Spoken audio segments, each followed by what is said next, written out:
Good morning, VIP Kid teachers. My voice is going out a little bit, but this is important information I want you to know. So, I have a ton of stuff I learned from the workshop I attended, but I don't want to share that with you because we're not supposed to, and I'm a rule follower. So, what I want to do is guide you to the workshop that you can take. Now, if you're not a new teacher, it doesn't matter. You can always learn and continue your education, and that's me. I'm over a year with VIP Kids since October of 2017. And I usually don't have issues with bookings. That's not what it's about. For me, it's about communicating properly with the parents. That's so important to me. So, now don't get me wrong, I still have low seasons, sometimes around Chinese New Year a little bit, but definitely around July. But so Friday, I went to Amanda's class. So, how I got to the workshop page is I went to the, let me go, I went to the, logged into the teacher portal, and then I clicked on library, and to the left is workshop schedule. And then I scrolled down, down, down, down, down, down, all the way to almost the bottom to get to writing effective feedback. And that sounded like something when I read the little subheading, it sounded like something that, yep, I need that. So I signed up. And just so you know, when you have workshops, you can have your camera completely off the whole time. You're automatically muted. So even if you wanted to speak, you have to click a button in order to unmute and speak. So you can be riding down the car, you can be in a meeting, a child, not a meeting, but you can be in, you can maybe have a child's play and you have a couple minutes, that you can sit there and listen a little bit and write your questions and still participate. It's so awesome and you can do it on the go. So that's what's awesome about this company, and that's what's awesome about our meetings. So, anyways, I want to share with you something that I can't share with you what I learned from there, but I learned a lot to write in my feedback. But what I can share with you is something that I personally learned from my Chinese cousin.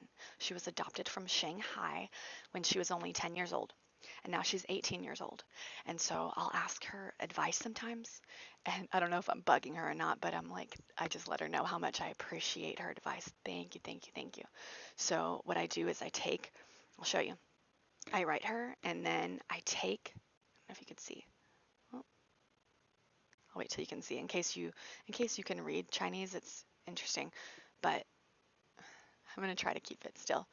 But if all I do is hold down on what she wrote me, because I'm not great at calligraphy, so I hold it down and then I send it. There you go. And then I send it to myself in the email. And then when I get my email, then I copy and paste it and put it at the bottom of my feedback. And then I write in parentheses what I'm saying in English, and I write a little bit more to explain even more what I'm writing in English. So what I want you to do, if you want to use this, is to go to Google Translate, and you just literally, you can be on Google or Bing, wherever you want, and just write Google Translate, enter.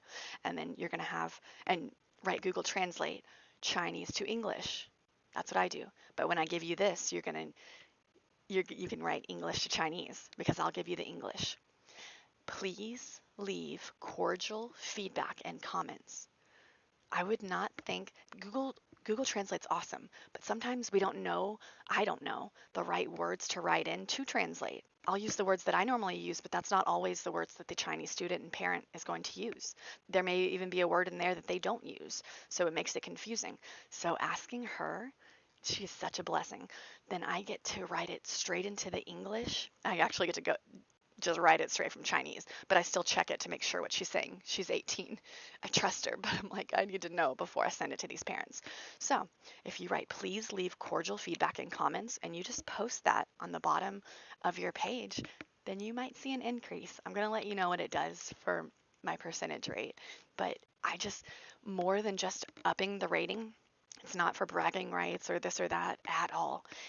It, for me, is actually communicating with the parent, and I want to know, what can I do for next class? Can I prepare a video, a short video? Do they want me to prepare a little bit of music, American music? Because sometimes we talk about our culture. Do they want me to have fun facts about America, maybe phrases for traveling? I want to ask those questions so that they can let me know what I can prepare for their student, because that's so important to me, to be the teacher for that individual student, and then and tweak a little bit for the next student, because they're all so different. So, let me know, let me know below if you use any Chinese in your feedback. Now, I do not speak Chinese in class. I don't even know how to speak Chinese except for ni hao. So I don't do that because we're not supposed to. I'm a rule follower. But below, in the feedback at the very end, I will leave, I will leave a little bit of Chinese. And if they're new, I'll say welcome to VIPKid. And I put welcome at the beginning so that they can see it and they're like, oh, because I think how I would want to see it on my side. When they send us feedback, I don't know if any of your students do that, but some of the parents will write a little bit of English and then they'll write Chinese. And right when I see those English words, I don't have to copy and paste or press that translate button. Right away I see it and I'm like, oh yes, look at them. And everything's all right. And I'm like, y'all are awesome. So I hope they feel that way, coming from my end. So let me know below if you ever use, you don't have to let me know what phrases you use. I know we're independent contractors and you may want to keep that information private, but let me know if you even use Chinese at all in feedback because it could help you out. Happy teaching.